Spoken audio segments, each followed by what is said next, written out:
Buenas tardes. Sí, bones tardes. Bona tarda als assistents aquí presencialment i les persones que es puguin estar visualitzant a través de la videoconferència. Començaríem un nou webinot del Col·legi Notarial de Catalunya, en aquest cas de temàtica fiscal, amb els ponents que els hi han remès en el programa, Manuel Sadové, Elena Cantos i Tomàs Viña. Tenir present també, ja que avui estem en tema fiscal, recordar que, sobretot a nivell dels col·legiats del Col·legi de Catalunya, que reben quinzenalment un flaix virtual de la Comissió Fiscal amb alguna temàtica puntual i que considerem adient posar-la en coneixement amb un breu missatge, amb un breu flaix virtual de 2 minuts en els col·legiats per temàtiques, com dic, d'interès.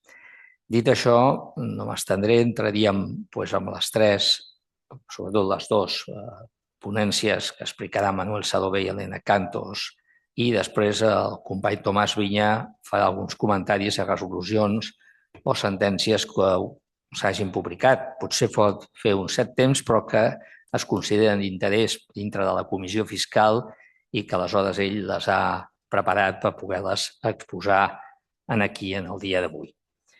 Bé, doncs, també si volen fer algunes preguntes per part dels que estan connectats per videoconferència ho poden fer per escrit. Els aquí presents, evidentment, els hi donaria la paraula. Les faríem al final de l'exposició per part de les tres notaris que faran la xerrada. Dit això, dono primer la paraula a Manuel Sadové, notari de Valls. Tots tres, no ho he dit, són ja membres de la Comissió Fiscal des de fa un temps i, per tant, actiu dintre d'aquesta comissió, preparant no només avui aquesta ponència, sinó diàriament amb la comissió quan treballem totes les temàtiques fiscals. Como decía Manuel, cuando quieras puedes empezar la... Muy bien, gracias, Guzmán. Buenas tardes. Nosotros sabemos cuántos impuestos se pagan en Cataluña, pero quizás ignoramos si son superiores o inferiores a los que se pagan en el resto de España y en los demás países desarrollados. Parafraseando a Carles Porta, el periodista de la serie Crims, intentarem posar llum a la foscor en esta sesión que dedicaré a analizar el impuesto de transmisiones patrimoniales y actos jurídicos documentados en Cataluña, con especial atención a la fiscalidad de la vivienda, incluso más allá de esta figura impositiva.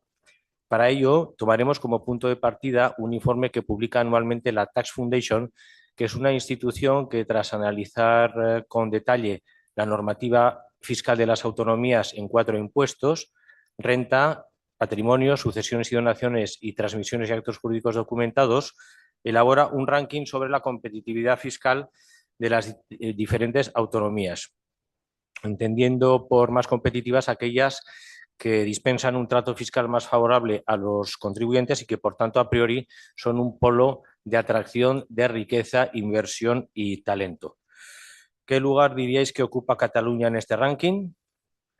Ahí lo tenéis, el último lugar, farolillo rojo, por segundo año consecutivo. Este ranking hace 6 años que lo lidera ininterrumpidamente Madrid, a la que siguen las 3 diputaciones forales vascas. Haremos un doble comparativo, en primer lugar comparando la normativa española con relación a la del resto de los países desarrollados y, en segundo lugar, compararemos la normativa catalana en relación a las restantes comunidades autónomas españolas. Empezando por el primer caso, ahí tenéis un primer gráfico en el que se muestra el tipo máximo del impuesto sobre transmisiones patrimoniales en las economías desarrolladas. Como veis, España se sale en este gráfico por razón del supertipo del 20% que entró en vigor aquí en Cataluña el 27 de junio último, que, como bien sabéis, se aplica a la compra de viviendas por parte de los grandes tenedores y a la transmisión de edificios plurifamiliares. Pero aunque prescindiéramos de este tipo del 20%, también ocuparíamos el primer lugar de este ranking, merced al tipo impositivo del 13% al que se graban determinados bienes inmuebles tanto en Cataluña como en Baleares, según veremos posteriormente. La media del tipo máximo en España, en los países desarrollados, pues es aproximadamente el 6,25%.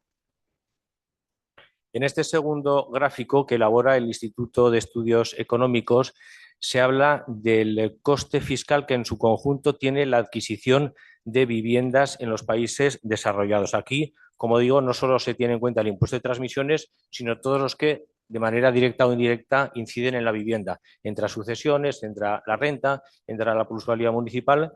Como podéis ver, el coste fiscal de España quintuplica al de la Unión Europea y triplica a los países de la OCDE. Al final de la lista veréis unos países que tienen registros en negativo. ¿Qué significa esto? Que en estos países el importe de las ayudas fiscales a la adquisición de la vivienda supera el importe de los impuestos que gravan esta adquisición. Podemos decir sin temor a equivocarnos que en España la vivienda está sobregravada. Se estima que 18 de cada 100 euros que ingresa Hacienda provienen de la vivienda. Esto representa más o menos el 3,5% del PIB, cuando las inversiones públicas en vivienda no superan el 0,5% de este PIB. Vamos ya a la comparativa de la legislación española. Me permitiréis un breve apunte de fechas. El impuesto sobre transmisiones patrimoniales y actos jurídicos documentados es un impuesto de titularidad estatal que antes recaudaba y regulaba el Estado. Posteriormente, con el advenimiento de la España de las autonomías, empieza su cesión que se hace de manera paulatina a las autonomías. En un primer momento, año 83, se cede la recaudación, de manera que las autonomías recaudan, gestionan, liquidan e inspeccionan este tributo, pero todavía no lo pueden regular. A partir del 1 de enero del 97 se cede a las autonomías la potestad de establecer los tipos impositivos, y esta cesión se culmina con la Ley 21/2001, en virtud de la cual las autonomías pueden regular las deducciones y bonificaciones de la cuota. Por tanto, lo que hoy se pague en cada comunidad depende única y exclusivamente de lo que cada comunidad decida. Este es el cuadro con los tipos impositivos del impuesto sobre transmisiones patrimoniales en España. Como veréis, hay unas autonomías que tienen un tipo único y otras que tienen un tipo progresivo que varía en función de la valoración de los bienes inmuebles. ¿Por qué se caracteriza el ITP en Cataluña? En primer lugar, por tener el tipo inferior más elevado, el 10%, por tener el tipo superior más elevado, al margen de este 20% sería el 13%.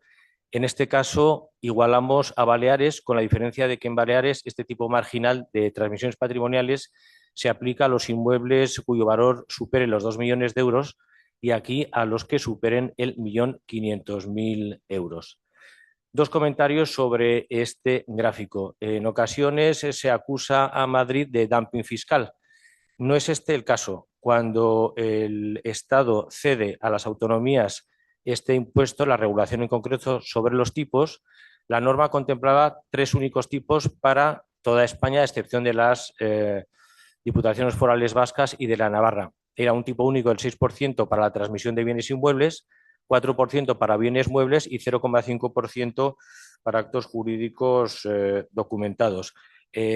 Madrid, por lo tanto, no lo ha subido ni lo ha bajado, se ha limitado a dejarlo como estaba, al igual que Ceuta y Melilla. Son las restantes comunidades las que lo han subido sin excepción. Y también quería hacer un pequeño comentario a la tributación en el País Vasco, porque es la única región, bueno, son 3 diputaciones forales diferentes, que discrimina este impuesto, el tipo impositivo en concreto, en función de la naturaleza de los inmuebles. Tiene un tipo general del 7%, pero las viviendas tributan a un tipo inferior, en este caso el 4%. En el caso de Vizcaya, siempre y en todo caso, toda vivienda tributa al 4%, hablo del tipo ordinario, no del tipo reducido. Y la diferencia con Álava y con Guipúzcoa es que en estas 2 últimas provincias tributa al 4%, salvo en el caso de los grandes tenedores, que son aquellas personas físicas o jurídicas que tienen al menos un 50% en 5 inmuebles, que tributan a un tipo del 6%, 14 puntos menos del que esas mismas personas físicas o jurídicas grandes tenedores pagarían en Cataluña. Por tanto, una primera pregunta que nos podemos hacer es si es correcto que haya un tipo único para todos los inmuebles con independencia de su naturaleza. Es lo mismo una vivienda que un parking, que una finca rústica, que un local comercial o una nave industrial cuando la transmisión de estas no esté sujeta a IVA.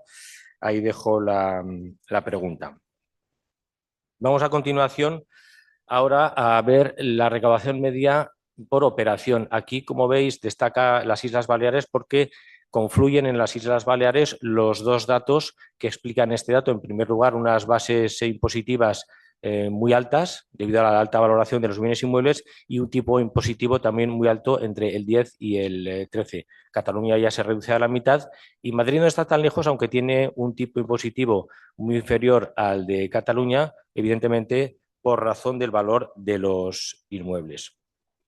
Vamos ahora con los tipos de gravamen reducidos. Las causas en virtud de las cuales se aplica este tipo reducido suelen ser las mismas más o menos en toda España. Hacen referencia a los jóvenes, jóvenes que oscilan entre 30 y 40 años en función de las comunidades, familias numerosas, familias monoparentales, discapacitados, víctimas de la violencia doméstica, víctimas del terrorismo, viviendas de protección oficial. También aquí en Cataluña tenemos los tipos más altos. En la columna de la derecha veis el tipo al que tributan las VPO, el 7%, el más alto de España, dentro de aquellas comunidades que tienen un tipo específico para las VPO. Y en el resto de los supuestos también viene a ser el más alto, salvo alguna excepción con la tributación en Valencia y en Aragón. El problema de Cataluña es que al partir de un tipo ordinario tan alto, aunque lo reduzcamos al 50%, sigue siendo muy alto. Tened en cuenta, en función de lo que hemos dicho antes, que el tipo ordinario en el País Vasco es inferior al tipo reducido en Cataluña. Últimamente han entrado en boga otras reducciones que harían referencia a lo que podríamos llamar la España vaciada. En Madrid, por ejemplo, a partir de este año, la adquisición de viviendas que no estén de 250.000 euros en municipios con menos de 2.500 habitantes tienen bonificado al 100% el impuesto de transmisiones patrimoniales. Aquí en Cataluña también, como sabéis, este verano entró en vigor una normativa que reduce la fiscalidad de estas adquisiciones al 4 o al 3% en función de los municipios, pero aquí se exigen más requisitos que en Madrid. Hay un tope de renta y luego algunas obligaciones extratributarias, como podrían ser la obligación de que los miembros de la unidad familiar hasta los 16 años estén escolarizados en colegios del lugar. Vamos a continuación a este gráfico en el que se muestra el tipo de AJD aplicable a las adquisiciones de inmuebles en caso de renuncia a la exención del IVA. También aquí en Cataluña nos colgamos en este caso la medalla de oro con el 3,5% que se aplica a partir del 27 de junio último. ¿Podemos escaparnos a esta tributación? Pues no. Sabéis que en materia fiscal el punto de conexión es el elemento que determina que Hacienda es la competente para cobrar un determinado impuesto. En el caso de las transmisiones patrimoniales onerosas siempre ha sido el lugar de la ubicación del bien.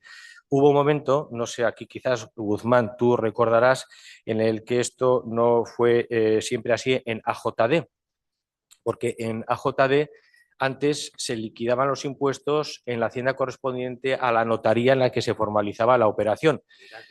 Claro, no había turismo fiscal porque el tipo en toda España era el mismo, el 0,5%, hasta que a la Diputación Foral de Vizcaya se le ocurre reducir el tipo al 0,1%, con lo cual esta reducción de tipo hizo que la recaudación creciera exponencialmente porque todas las operaciones importantes se firmaban en los notarios de la Gran Vía de Bilbao.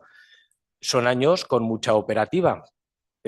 Juegos Olímpicos de Barcelona, Exposición Universal de Sevilla y hubo un turismo fiscal hacia Vizcaya. Yo en ese momento estaba en Vizcaya y por eso os lo puedo corroborar. Claro, esto creó muchos problemas y muchas quejas entre las comunidades autónomas que perdieron mucha recaudación y a partir de ahí se cambió el punto de conexión, hecho lo cual la Diputación de Vizcaya volvió a subir el tipo al 0,5%.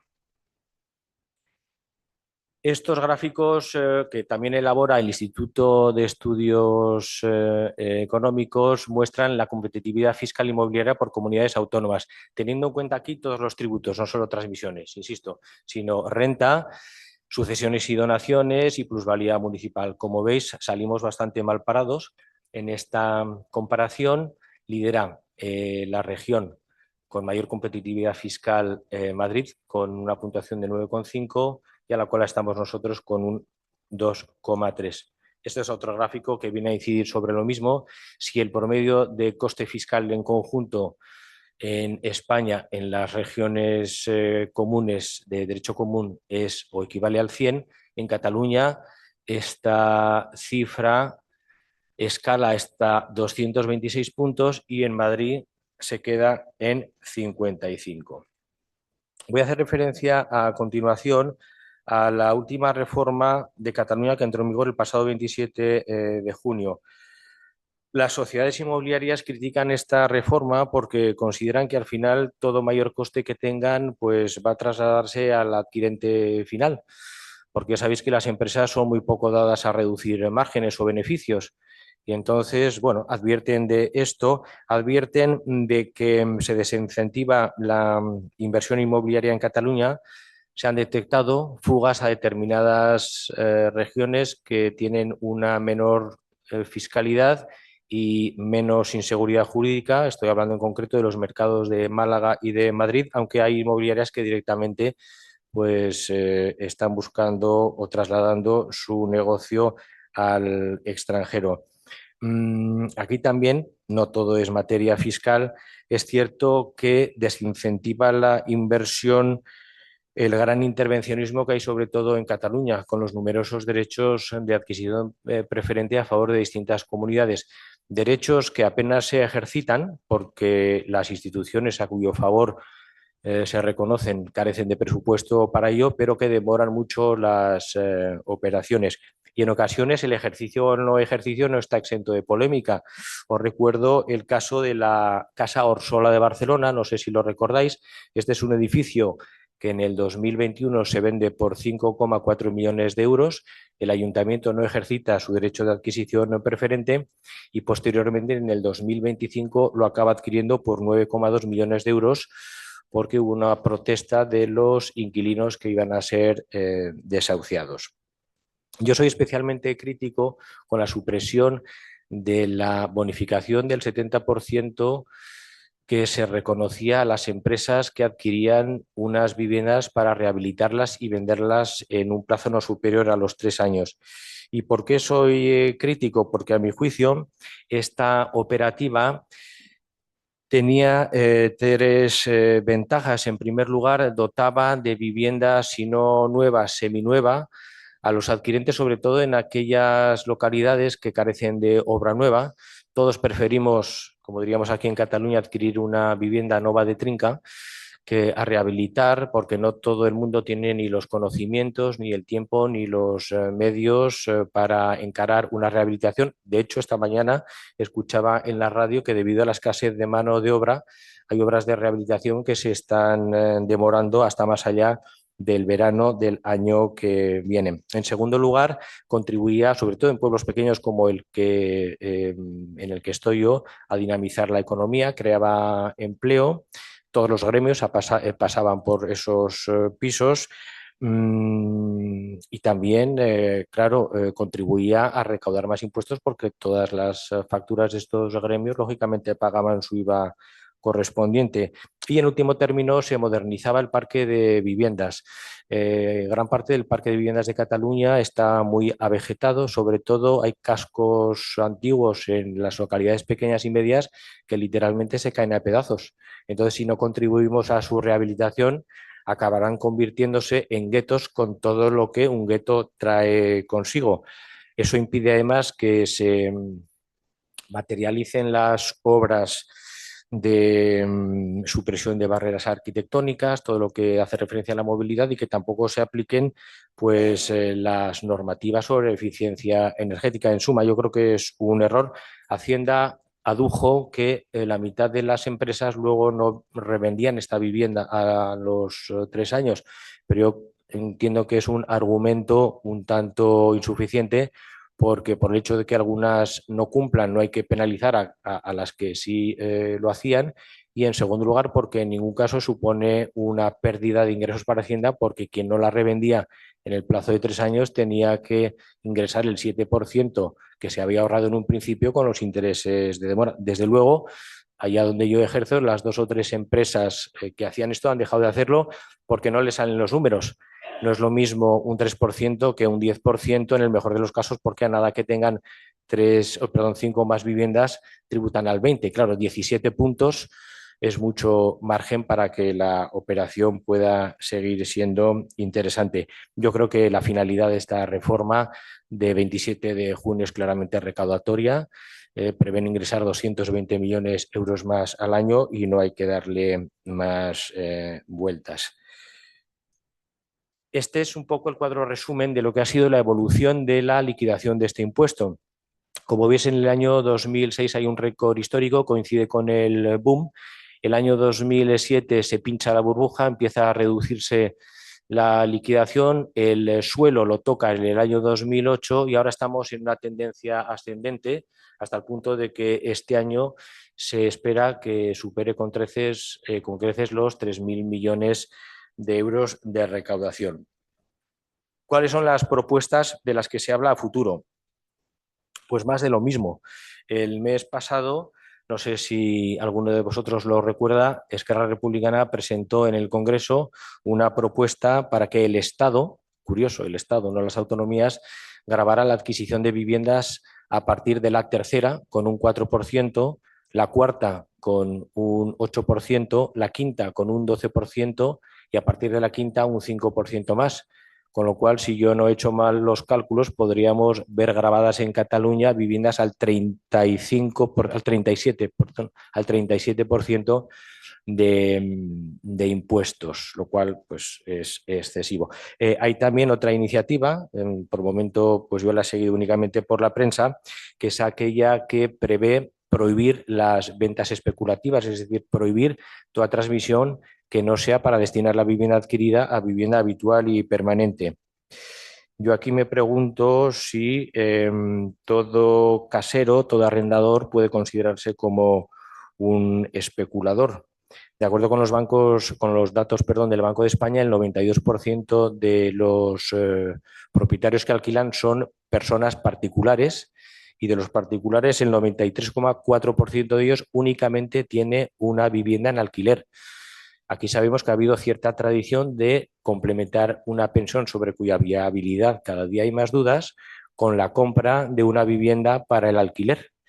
Y esto se está poniendo muy difícil para unos inquilinos que además tienen más motivos para preocuparse. Tenemos la inseguridad jurídica, tenemos el tope de los alquileres, tenemos, por ejemplo, una reciente resolución del ETEAC que obliga al casero a tributar en renta por las rentas no cobradas, cosa que es difícil de entender porque con arreglo al artículo 31 de la Constitución los impuestos se cobran siempre y cuando haya capacidad económica.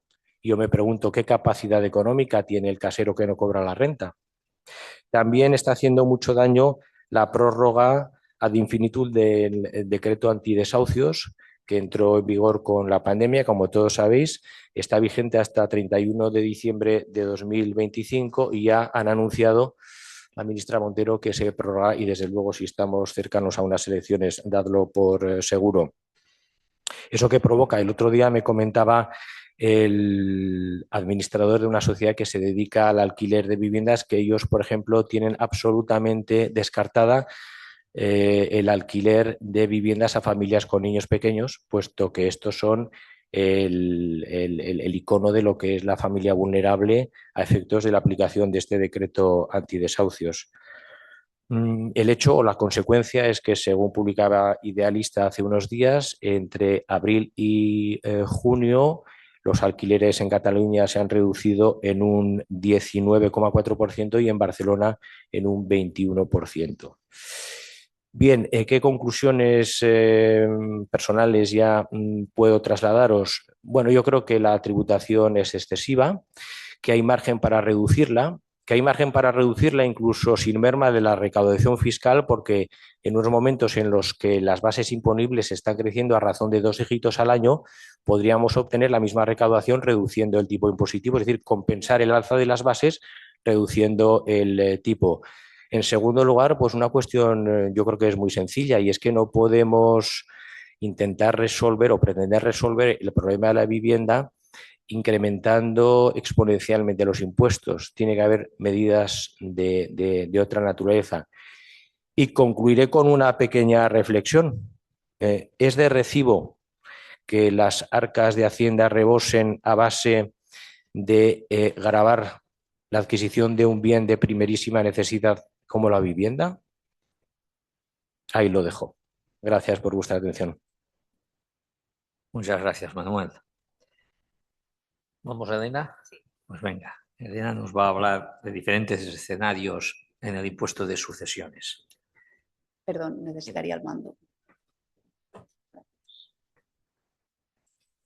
Bien, como ha comentado Guzmán, voy a hablar del impuesto de sucesiones en diferentes escenarios familiares para comentar aquellos casos que igual no son los más típicos o tradicionales, pero que cada vez son más frecuentes en la realidad social que nos ocupa.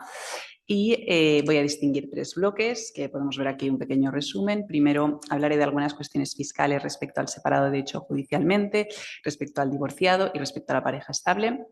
En el segundo bloque me centraré en los descendientes para hablar de algunas peculiaridades en la fiscalidad del hijo adoptado, del hijo del cónyuge y del hijo de la pareja de hecho.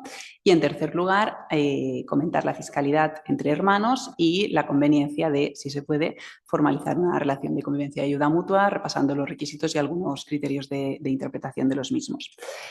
Bien, empezamos por la fiscalidad respecto a matrimonios y parejas estables. Evidentemente, respecto al casado, todos tenemos controlados las reducciones y beneficios fiscales que hay, así que ahí no entraré.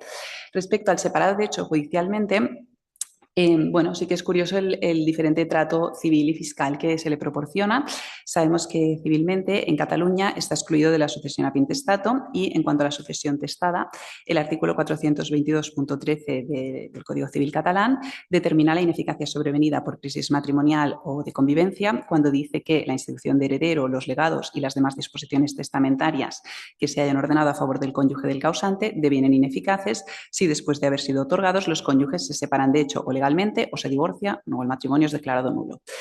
Si bien en el terreno fiscal, precisamente el hecho de que subsista el vínculo matrimonial porque no se han divorciado, permite que el cónyuge separado aplique las reducciones y beneficios fiscales propios del cónyuge. Por tanto, este supuesto quedaría reducido al supuesto en que la disposición testamentaria a favor del cónyuge separado sea con posterioridad a la formalización de la separación o interposición de demanda, pero permitiría que pueda aplicar dichos beneficios fiscales. Este tema fue abordado en la consulta no vinculante de la Dirección General Tributaria Catalana, concretamente, bueno, está puesto aquí en el PowerPoint, la 153/13, y fue confirmado el criterio por la Dirección General Tributaria Estatal en resolución V2264-06. Y aquí se puede plantear un supuesto curioso o interesante que es qué pasaría si una persona hace un testamento en el que efectúa disposiciones testamentarias a favor de su cónyuge del que se ha separado de hecho judicialmente y también efectúa disposiciones testamentarias a favor de su actual pareja de hecho, porque al final sabemos que en Cataluña es compatible el estar separado judicialmente o de hecho con tener una pareja de hecho o pareja estable, más bien dicho. Entonces, bueno, sería plantear si cabe que esas dos personas se apliquen las reducciones fiscales. Eso lo dejo abierto, es un supuesto bastante concreto que no sé si se debe dar mucho en la práctica, pero bueno, podría ser. Se puede dar, correcto. Vale, el siguiente punto respecto al divorciado, poco que comentar, pero bueno, por hacer el apunte, civilmente, pues evidentemente está extinguido el vínculo matrimonial y a nivel fiscal, pues se le pasa a considerar un extraño y por tanto tributaría dentro del grupo 4.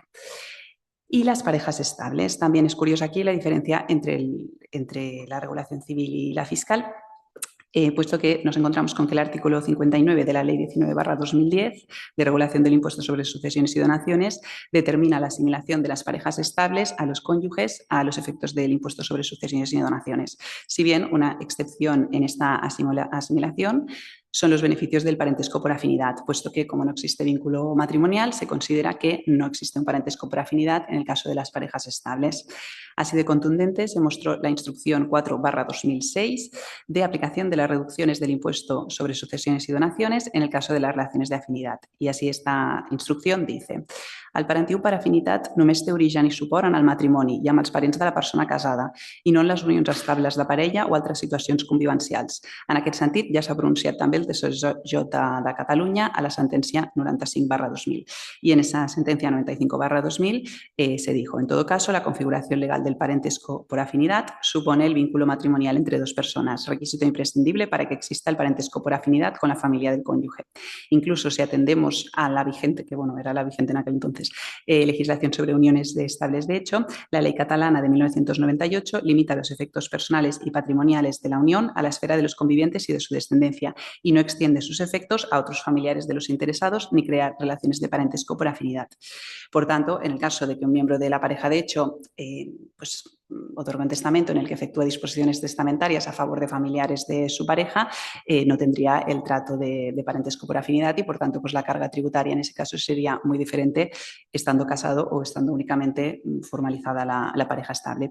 Siendo esta una situación que pienso que no es tan rara que se dé en la práctica, porque al final pues, es frecuente que personas que son pareja y que no tienen hijos efectúen disposiciones a favor de hermanos o de sobrinos, sean propios o de su pareja. Entonces, bueno, ahí también veo una diferencia importante. Pasamos al siguiente bloque, que es sobre hijos y descendientes, empezando con el hijo adoptado. Y aquí también es claro el trato que le da el Código Civil catalán, puesto que en el artículo 443.1 se determina la equiparación entre el hijo biológico y el hijo adoptivo a los efectos de la sucesión, puesto que dice, el parentesco por adopción surte los mismos efectos sucesorios que el parentesco por consanguinidad. Por tanto, la persona adoptada y sus descendientes adquieren derechos sucesorios a pintestato respecto a la persona adoptante y a su familia, y esto respecto a aquellos. Y en el mismo artículo determina que esa adopción extingue los derechos sucesorios a pintestato entre el adoptado y sus parientes de origen, excepto, bueno, en dos excepciones que se comentan cuando la adopción es de los hijos del cónyuge o cuando la adopción es en la propia familia respecto a la otra rama familiar. Por tanto, la regla general en el derecho civil catalán es que se extingue el vínculo con la familia de origen y fiscalmente aquí sigue el mismo criterio, puesto que la extinción del vínculo con la familia de origen determina que únicamente serán aplicables la consideración de hijo, los beneficios y reducciones fiscales que corresponden por ello respecto a la familia adoptante, y en los bienes que pudiera recibir por parte de la familia biológica, pues tributaría como un extraño. A continuación, los siguientes comentarios son respecto al hijastro o hijo del cónyuge. Es que no sé si es correcto decir hijastro. Yo siempre he usado esa palabra, pero he visto que en todas partes dice hijo del cónyuge, así que me parece que es más correcto decirlo así. Hijo del cónyuge. Es más se entiende, ¿no? O políticamente correcto. Sí, decir hijo del cónyuge. El hijo del cónyuge. Bien. En el terreno civil, el hijo del cónyuge es un pariente por afinidad. No hay equiparación con los hijos y, por tanto, ni tiene derecho a la legítima ni es llamado en la sucesión a pintestato. Si bien, en el terreno fiscal, claro, como pariente por afinidad, sería un pariente por afinidad de primer grado. En principio estaría en el grupo 3, pero aquí hay un artículo importante, que es el artículo 60 de la Ley del Impuesto de Sucesiones y Donaciones catalana, que equipara a los hijos del cónyuge a los hijos biológicos y, por tanto, los incluye en el grupo 1 o 2, según la edad que tengan. Y, de similar manera, vamos con los hijos de la pareja estable, donde vemos que, evidentemente nos estaríamos refiriendo al hijo que tuvo la pareja estable con una relación anterior. Civilmente, en este caso, no hay parentesco de afinidad, por lo que hemos comentado anteriormente, de que está claro que en la pareja estable no se genera ese tipo de parentesco y, por tanto, se le consideraría un extraño fiscalmente. Ello supondría que estaría en el grupo 4, pero aquí volvemos a aplicar el artículo 60 de la Ley del Impuesto de Sucesiones y Donaciones catalana, que vuelve a equiparar los hijos de la pareja de hecho con los hijos biológicos y, por tanto, salta del grupo 4, que sería grupo extraños, a grupo 1 o 2 en función de la edad. Por tanto, como hemos visto, el artículo 60 es el que hace esta equiparación tanto para los hijos del cónyuge como para los hijos de la pareja estable a los hijos propios. Si bien aquí hay un matiz importante que resulta del tenor literal del artículo, porque el artículo dice relaciones entre un cónyuge o conviviente en pareja estable y los hijos de su cónyuge o del otro miembro de la pareja. Las relaciones entre un cónyuge o conviviente en pareja estable y los hijos de su cónyuge o del otro miembro de la pareja quedan asimiladas a efecto del impuesto sobre sucesiones y donaciones a las relaciones entre ascendientes e hijos. Y el matiz importante es que vemos que se refiere expresamente a hijos y no a descendientes en general. Por tanto, este régimen de equiparación está limitado únicamente a los hijos y no incluye a los nietos o descendientes de ulterior grado. Y este criterio de interpretación ya lo han seguido varias consultas de la Dirección General Tributaria Catalana, como serían la 62E/10 y la 187E/07. Y voy con el tercer grupo, que serían los hermanos y la relación de convivencia y ayuda mutua. Sobre la fiscalidad entre hermanos, también todos la debemos tener bastante controlada. Sabemos que estamos en el grupo 3 del impuesto de sucesiones, que supone una reducción de 8.000 euros y un coeficiente multiplicador de 1,5882 sobre la cuota íntegra. También muy en desacuerdo. Como persona muy unida a mis hermanas, no me gusta que haya tan pocas reducciones. En este grupo, evidentemente, también incluiríamos a los hermanos que son de un solo vínculo y vemos que, bueno, realmente es una carga tributaria alta y por ello los hermanos que viven juntos, pues siempre que puedan, es conveniente que formalicen la relación de convivencia y ayuda mutua porque supone pasar a aplicar la reducción por aparentesco asimilada al resto de descendientes del grupo 2. También se les aplica una reducción, o sea que sería la que supone 50.000 euros de reducción. También se les aplica la reducción del 95% en la adquisición de la vivienda habitual del causante y además pasan a estar en el coeficiente multiplicador del grupo 2, que es de un 1 y por tanto es neutro porque no supone ninguna modificación. Entonces aquí tenemos un cuadro comparativo que, bueno, viene a ser lo que he comentado, ¿no? Pues en el caso del hermano estás en el grupo 3, si puedes formalizar la relación de convivencia y ayuda mutua, subes de categoría. Respecto a la reducción de la base imponible, para el hermano son solo 8.000 y en cambio en la relación de convivencia sube a los 50.000. El coeficiente, pues lo ya he apuntado. Y luego respecto a la reducción de vivienda habitual, digamos que los requisitos son un poco más fáciles porque en el caso del hermano también la puede aplicar, pero tiene que tener más de 65 años y acreditar esos 2 años de convivencia. Y en el caso de la relación de convivencia y ayuda mutua es suficiente con ser mayores de edad. Puedes hacerlo también por la convivencia de los 2 años, pero si no tienes tanta convivencia, pues de momento puedes convivir ya, hacer la escritura y si no se dan los 2 años al final, pues no pasa nada. Se podría aplicar igualmente. Bien, entonces, también es importante tener en cuenta que las relaciones de convivencia y ayuda mutua no solo aplican a los hermanos, sino que también se pueden formalizar con cualquier otro pariente colateral y también con otras personas que tengan relación de amistad o compañerismo. Creo que es una figura muy interesante, no sé si se le da mucho uso en la práctica. En mi notaría la verdad es que yo la intento incentivar, pero no se hacen muchas.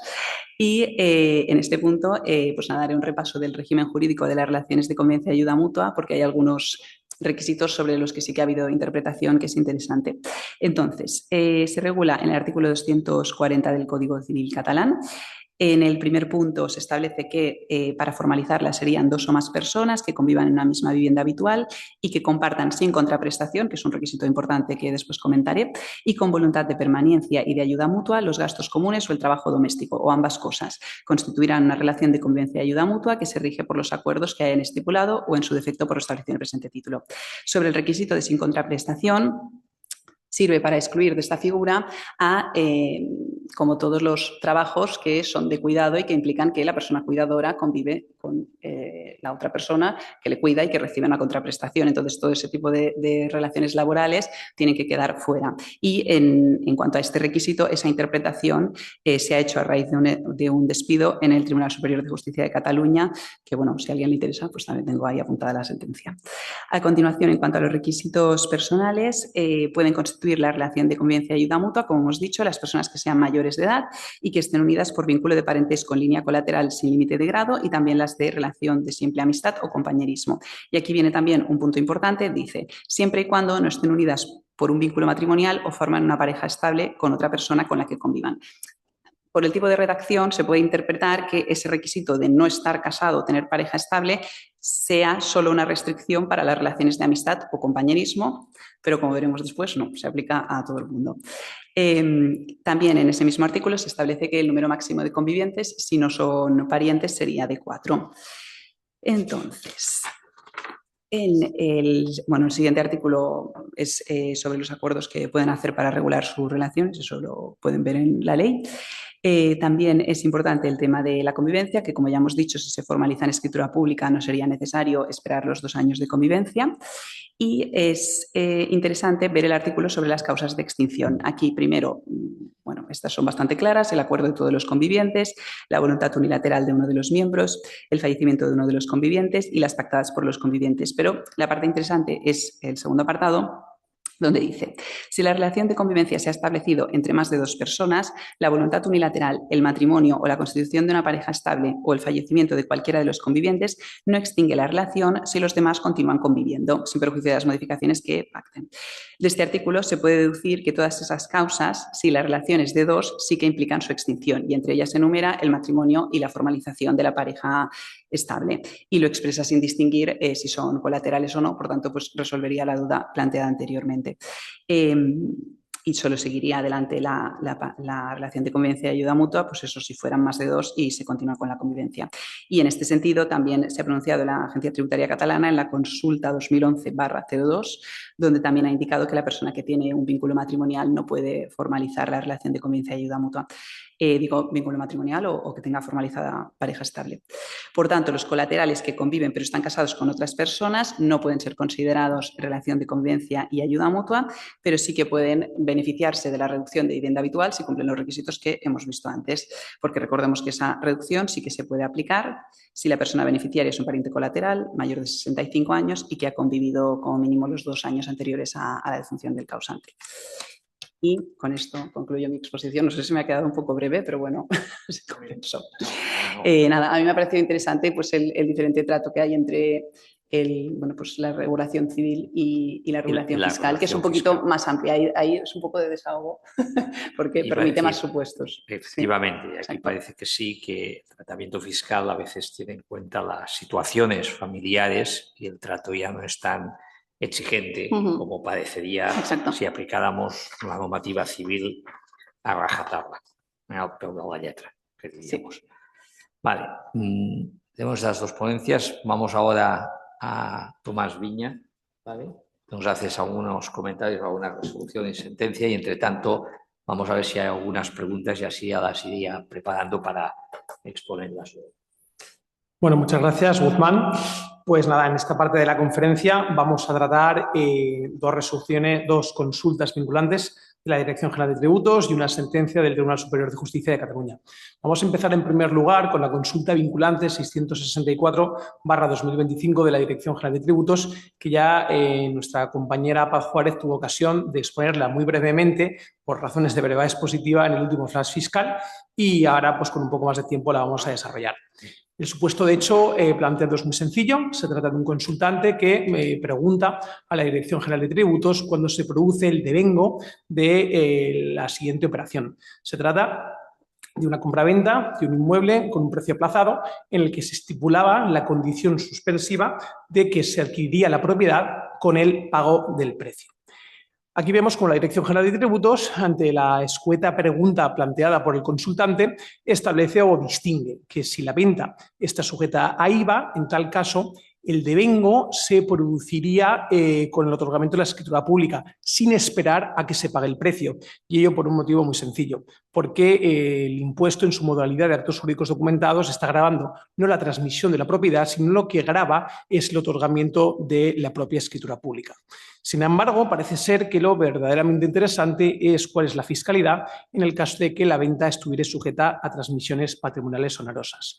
Aquí recordemos, venta con un precio aplazado y se condicionaba suspensivamente la transmisión de la propiedad al pago del precio. Aquí la Dirección General de Tributos aplica de plano el artículo 49 del texto refundido, que recordemos que establece que en el caso de que una transmisión esté sujeta a un fideicomiso, limitación o una condición, en tal caso el hecho imponible se produce cuando desaparece esa condición, es decir, cuando se cumple la condición, y por tanto en esta venta con un precio aplazado, condicionando suspensivamente la transmisión de la propiedad al pago del precio, dice que el hecho imponible se produce cuando se paga el precio. Aquí sorprende, y a modo de crítica hemos de comentar la ausencia que la Dirección General de Tributos no hace mención alguna al artículo 2, párrafo 3 del reglamento del impuesto, que recordemos simplemente que establece que en una venta con un pacto de reserva de dominio se deberá de liquidar como una compraventa con una condición resolutoria. Si es una compraventa con condición resolutoria, en tal caso creemos que existen 2 hechos imponibles. Uno, que es la transmisión de la propiedad, que operará desde luego, ex artículo 1113, párrafo 2 del Código Civil, y por tanto, con el otorgamiento de la escritura pública se transmite la propiedad y se liquida transmisiones patrimoniales. Y por otra parte, la condición resolutoria, que está expresamente grabada por el artículo 7 del texto refundido, que tributará también por transmisiones patrimoniales. Bien, vemos que la Dirección General de Tributos no menciona el artículo 2.3 del texto refundido.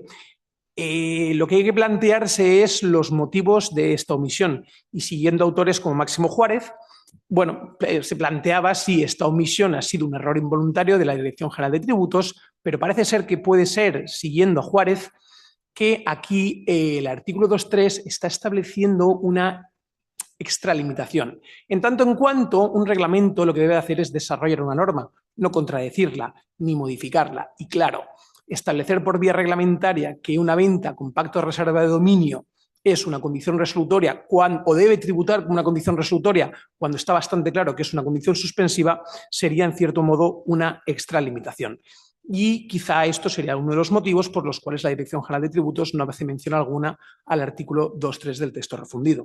En cualquier caso, tenemos lo que tenemos y es que la Dirección General de Tributos ha dicho que el hecho imponible se produce, como hemos dicho, con el cumplimiento de la condición, que no es más que el pago del precio. Bien, ahí se produce la transmisión y nada más dice la Dirección General de Tributos. Entonces, quizá lo interesante no es tanto lo que dice, sino quizá lo que no dice, porque está claro muy bien que tributa la transmisión de la propiedad, pero lo que hemos de plantearnos es si esa condición suspensiva por virtud del cual se adquiere la propiedad cuando se paga el precio está sometida o no a tributación. Bien, parece ser muy claro que la condición suspensiva no tributa en ninguno de los casos por transmisiones patrimoniales, puesto que no se establece en ningún precepto del texto refundido y así se deriva del artículo 7.1 del texto refundido.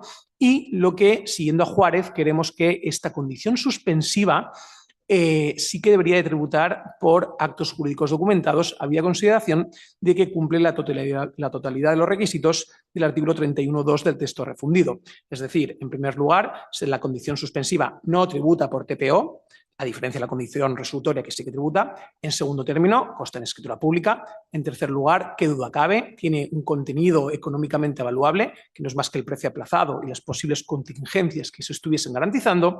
Y en último término, en principio, no, y sí que es inscribible en un registro público como es el registro de la propiedad. Se planteó en su día si la venta con pacto de reserva de dominio era o no inscribible y la antigua Dirección General de los Registros y el Notariado, actual Seguridad Jurídica y Fe Pública, en una resolución, juraría que desde 12 de abril del 2010, permitió la inscripción de la venta con condición suspensiva, porque así lo viene a permitir el artículo 9 de la ley y 51 del reglamento hipotecario, permitiendo que se inscriban las condiciones suspensivas resolutorias o de otro orden.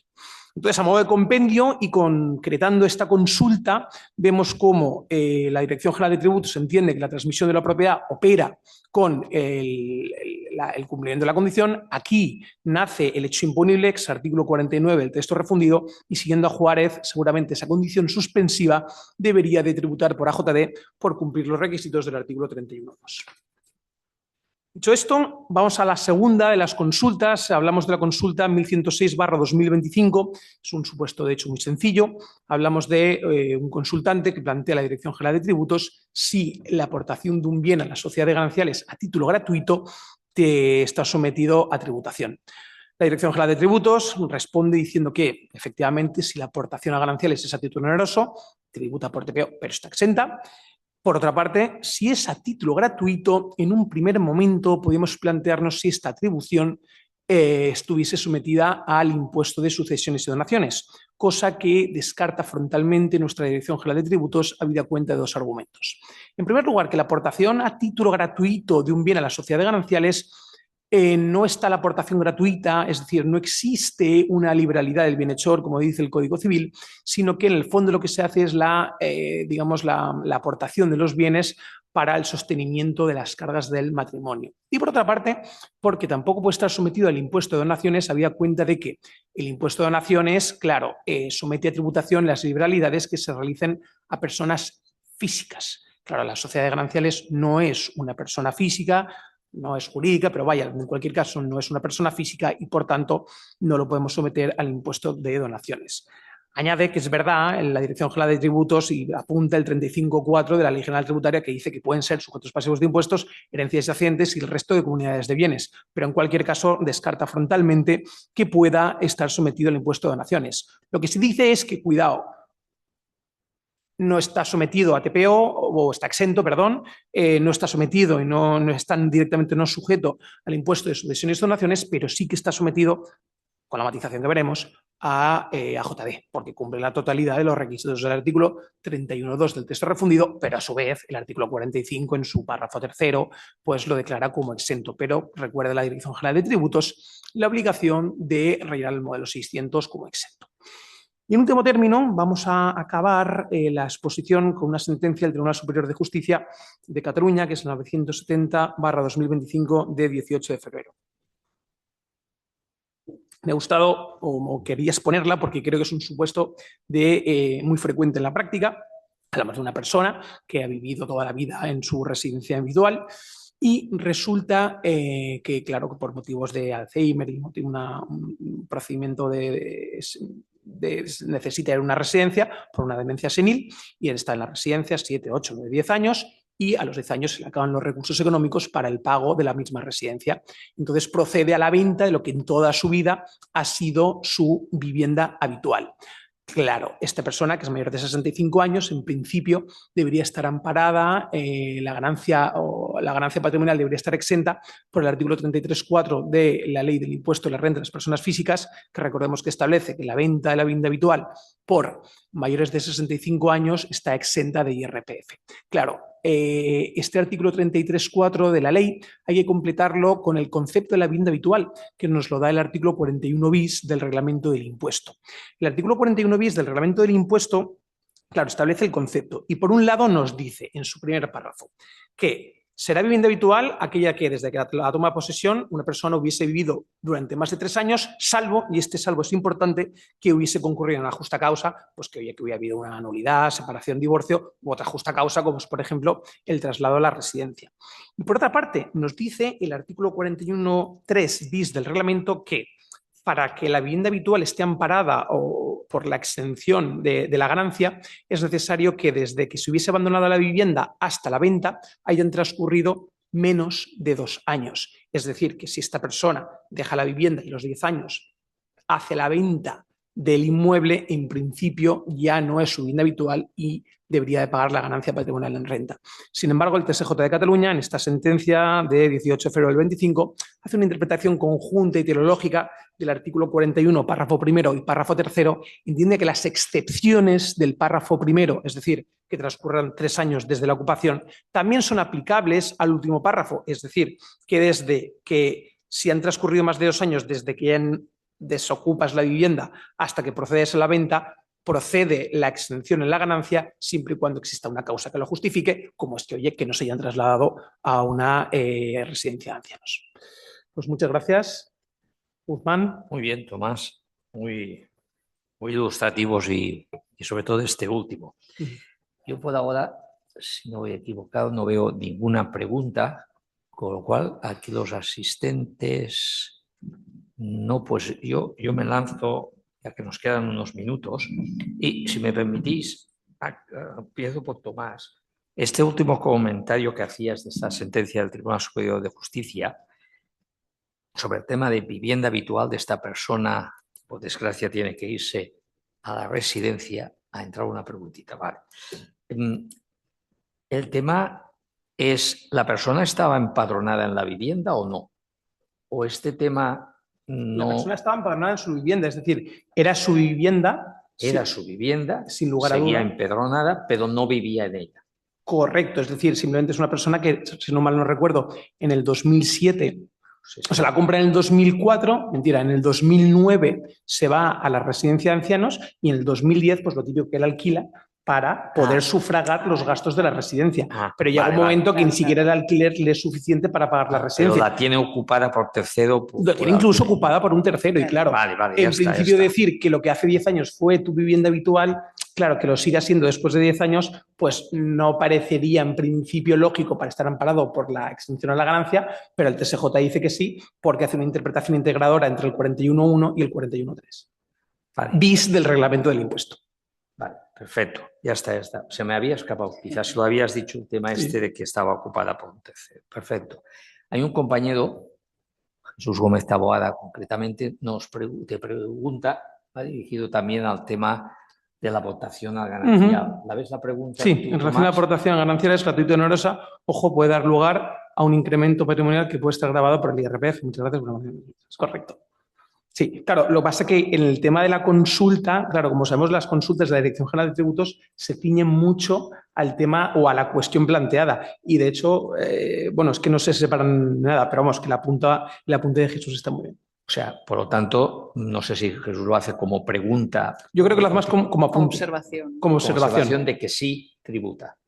Sí. Ojo, pero yo es claro, sí, es que la cuestión o la consulta que se Porque plantea sí que puede tributar. en IRPF, pero es que Vale, claro, porque en IRPF no se ha hecho la consulta o no tenemos aquí el lo que están estudio diciendo es realizado. la tributación en el impuesto de transmisiones patrimoniales y actos jurídicos documentados y o en su caso en el impuesto de sucesiones y donaciones. Sí, pero aquí, perdona, Tomás, yo recuerdo haber estudiado este caso y había una diferencia entre la aportación gratuita a las sociedades gananciales, que de acuerdo con la doctrina fiscal no está sujeta al impuesto sobre sucesiones porque, como tú bien dices, no es el donatario una persona física, sino un patrimonio independiente del de cada uno de los cónyuges, un patrimonio de una comunidad germánica urbana común, pero eso no era el criterio que se aplica respecto de la Comunidad de Bienes de Cataluña, el régimen fiscal de la Comunidad de Bienes de Cataluña, porque ahí entiende Hacienda, la Dirección General, que en este caso, a diferencia de las sociedades gananciales, no hay un patrimonio separado del de cada uno de los cónyuges.